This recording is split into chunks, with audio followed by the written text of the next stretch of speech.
from Bhagwanti Saraswati Vidya Mandir Inter College, Muzaffarnagar. We are going to study the poem The Lake Isle of Innisfree. Class 9th की poem William Butler Yeats के द्वारा लिखी गई है। William Butler Yeats कौन थे? William Butler Yeats एक Irish poet थे। William Butler Yeats was an Irish poet. His father was a painter. His father settled in London, so he was living with his father in London. He was the greatest poet of 20th century. In December 1923, he was awarded the Nobel Prize for the Literature. John Fraser claims about its the position of a major English poet. The lake कहते हैं झील को, आइल कहते हैं टापू, द्वीप बनाना, of Innisfree, Innisfree एक स्थान का नाम आयरिश के अंदर जहाँ पर एक द्वीप है, उस पर लेखक ने अपना बचपन व्यतीत किया है और वो चाहता है, अब वो लंदन में रहता है और लंदन के जो जीवन से टायर्ड ऊब चुका है, थक चुका है, अब वो फिर से वहीं आना चाहता है और इनिस्फ्री के द्वीप पर अपना अधिकतर जो बचा हुआ समय है वह व्यतीत करना चाहता है. अब इस पोएम के माध्यम से हम आपको बताएंगे I will rise, I will arise and go now and go to Innisfree and go to Innisfree and a small cabin built and a small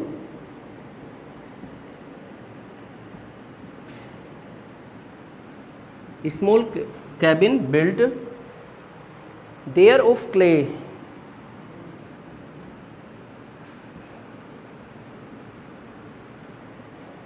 and what else made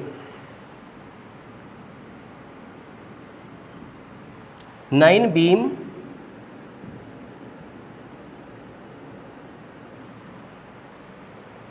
rose will I have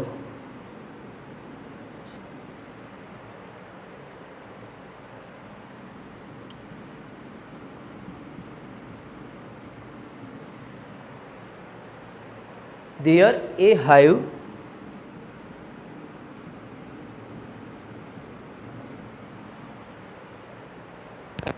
for the honey bee, for the honey bee and live alone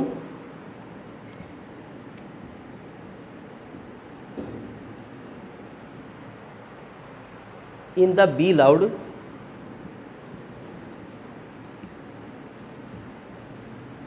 glad.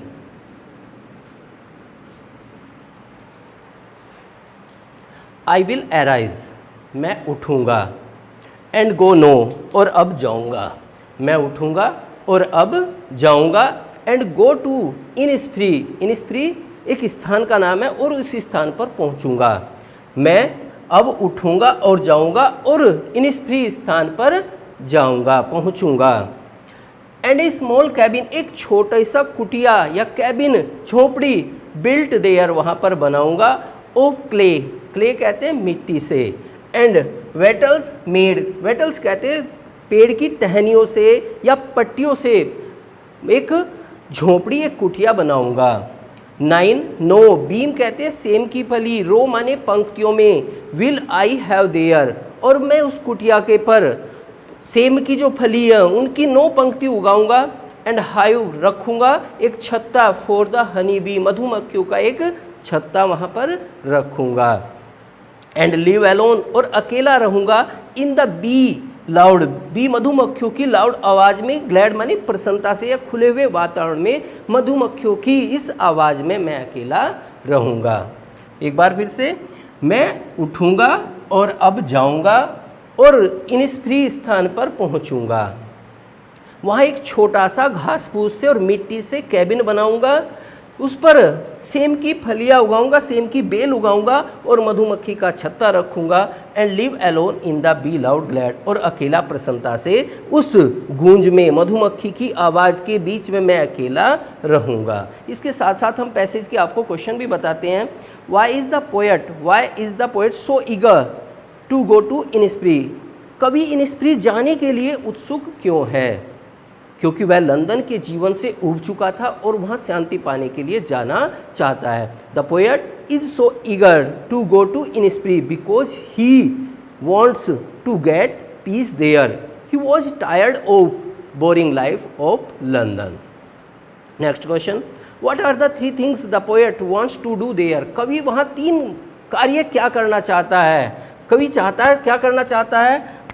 Built A small cabin, एक छोटा सा cabin बनाना चाहता है।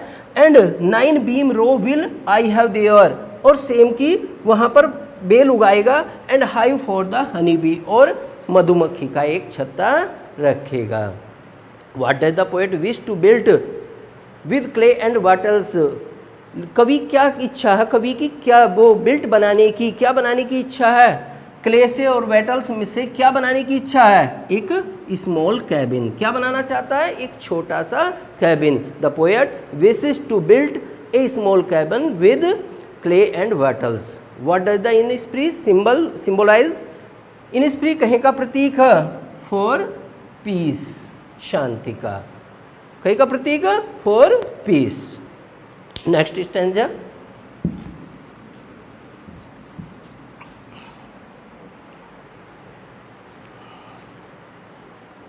and I shall have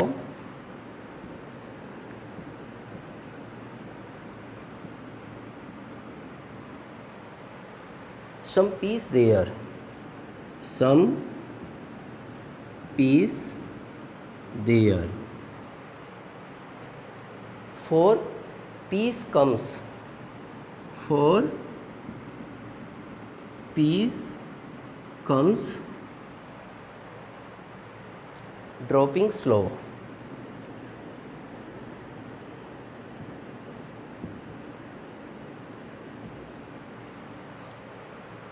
dropping from the wheels,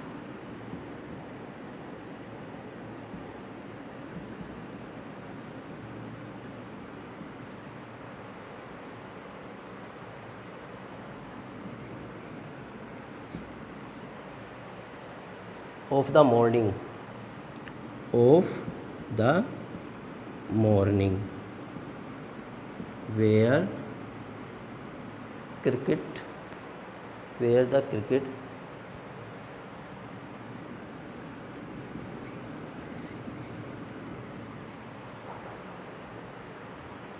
sings their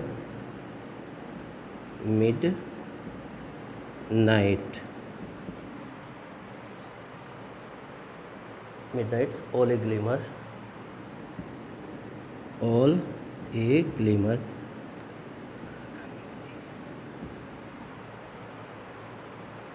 and noon a purple glow, and noon a purple glow, an evening full of the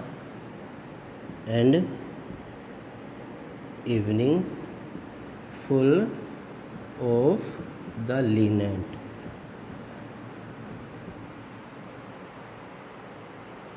swing. Second stanza, and I shall have some peace, और मुझे कुछ वहाँ शांति प्राप्त होगी। And I shall have some peace, मुझे कुछ शांति प्राप्त होगी इन स्प्री पर। There for peace comes dropping slow, वह पीस शांति कम्स माने आती है, ड्रॉपिंग फाल माने गिरना, स्लो धीरे धीरे, ड्रॉपिंग वह शांति धीरे धीरे मेरे पास आती है। ड्रॉपिंग आती है from the veils of the morning, प्रातः काल के समय यह शांति मुझे प्राप्त होती है। वेयर द क्रिकेट्स कहते झिंगुर, इंसेक्ट होते कीट पतंगे होते हैं जिनसे आवाज़ आती है शाम के समय, तो कहते हैं कि वेयर द क्रिकेट सिंग्स, जहाँ पर जो क्रिकेट्स होते हैं, झिंगुर एक इंसेक्ट होता है वो गाता रहता है, उसकी आवाज़ सुनाई देती है। डियर मिडनाइट, और आधी रात, ओले ग्लिमर, आधी रात का जो प्रकाश होता है वो टिमटिमाता रहता है, ग्लिमर माने धुंधला पड़ा हुआ होता है, डिम होता है। द डियर मिडनाइट्स ओले ग्लिमर, और वहाँ पर अर्धरात्रि का प्रकाश जो धुंधला दिखाई देगा। एंड नून कहते हैं दोपहर, और पर्पल बैंगनी ग्लो, प्राबैंगनी ग्लो, ग्लो माने उसमें चमक आएगी और दोपहर के प्रकाश में चमक आएगी। एंड इवनिंग, और शाम का समय जो होगा, फुल ऑफ लिनेट्स, एक पक्षी का नाम होता है, ब्राउन कलर की बर्ड्स होती है, ग्रे बर्ड्स होती है, विंग्स, और उसके पंखों से भर जाता है। एक बार फिर देखेंगे। And I shall have some peace there, और मुझे वहाँ कुछ शांति प्राप्त होगी।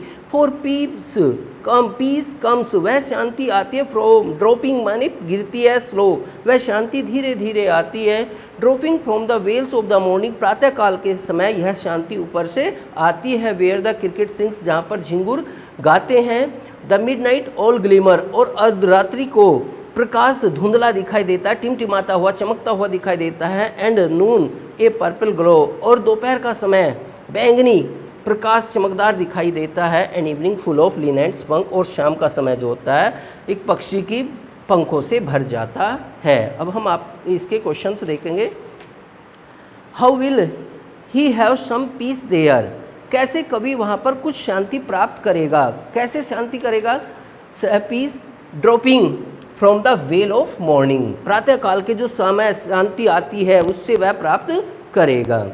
How does the poet describe midnight and glow noon at Innisfree, कैसे कवि यहाँ पर वर्णन करता अर्धरात्रि को और दोपहर के प्रकाश के बारे में। तो the poet describes midnight all a glimmer and noon a purple glow.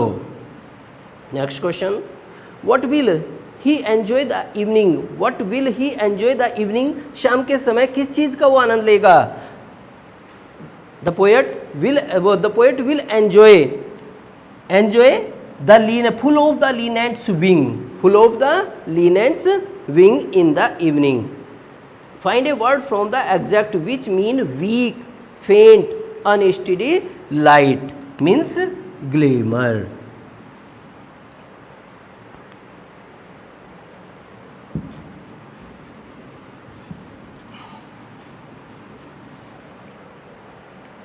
Third stanza,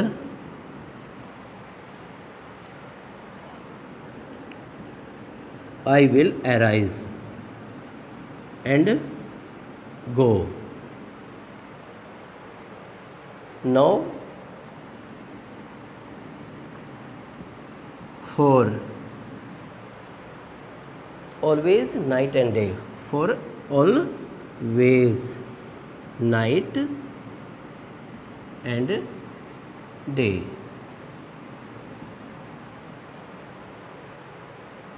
I hear the lake water, I hear the lake water lapping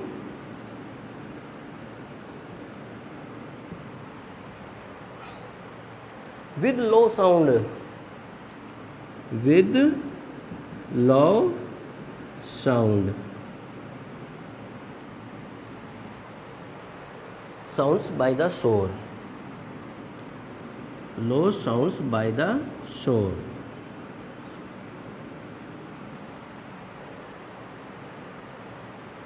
While I stand on the roadway, while I stand on the roadway,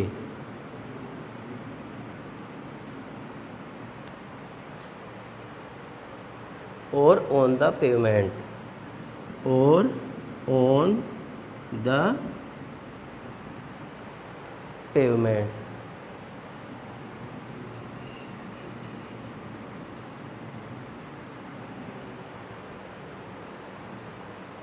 Gray.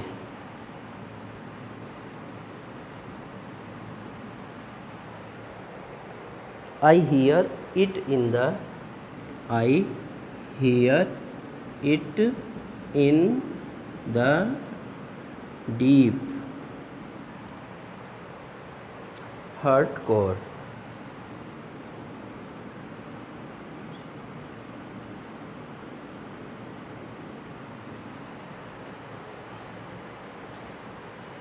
Third stanza की हिंदी देखेंगे। I will arise, मैं उठूँगा, and go now, और अब जाऊँगा। फिर से कह रहा कि मैं अब उठूँगा और उस द्वीप पर जाऊँगा। फॉर ऑलवेज, हमेशा के लिए, नाइट एंड डे, दिन रात, हमेशा के लिए, दिन रात।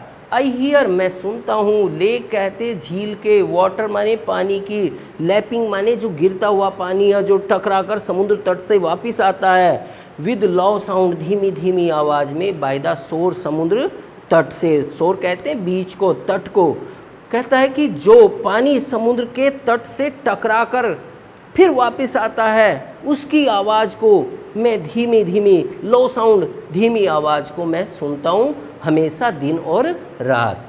वाइल, जबकि, आई स्टैंड, मैं खड़ा हो जाता हूँ, ऑन द रोडवे, जब मैं सड़क के मध्य, सड़क पर खड़ा हो जाता हूँ, और ऑन द पेमेंट कहते हैं चबूतरे पर, ग्रे माने स्लेटी रंग का जो चबूतरा होता है या रेत में, मिट्टी में जब मैं खड़ा हो जाता हूँ, आई हियर इट, मैं इसकी आवाज़ को सुनता हूँ, इसे सुनता हूँ, इन द डीप माने गहराई से, हर्ट कोर, हृदय की, तब मैं इसे हृदय की गहराई से सुनता हूँ। एक बार फिर से, मैं उठूँगा और अब इन स्प्री स्थान पर जाऊँगा। For always, night and day, हमेशा दिन रात। I hear the lake water lapping with low sound by the shore, और समुद्र तट के टकराने के बाद जो धीमी धीमी आवाज़ें आती है उसे हमेशा दिन रात सुनता हूँ।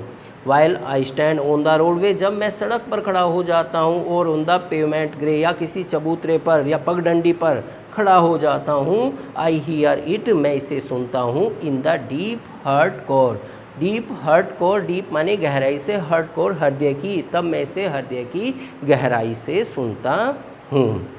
सबसे पहला क्वेश्चन आता है, what does the poet hear in his heart core, क्या सुनता है, क्या सुनता है the poet, hears, hears in the heart core the water lapping with low sound by shore, समुद्र तट से उस पानी के गिरने की आवाज़ को सुनता है। Second question, what type of place is Innisfree, Innisfree किस प्रकार का स्थान है, Innisfree is a peaceful place, is a peaceful place, एक शांतिपूर्ण स्थान है।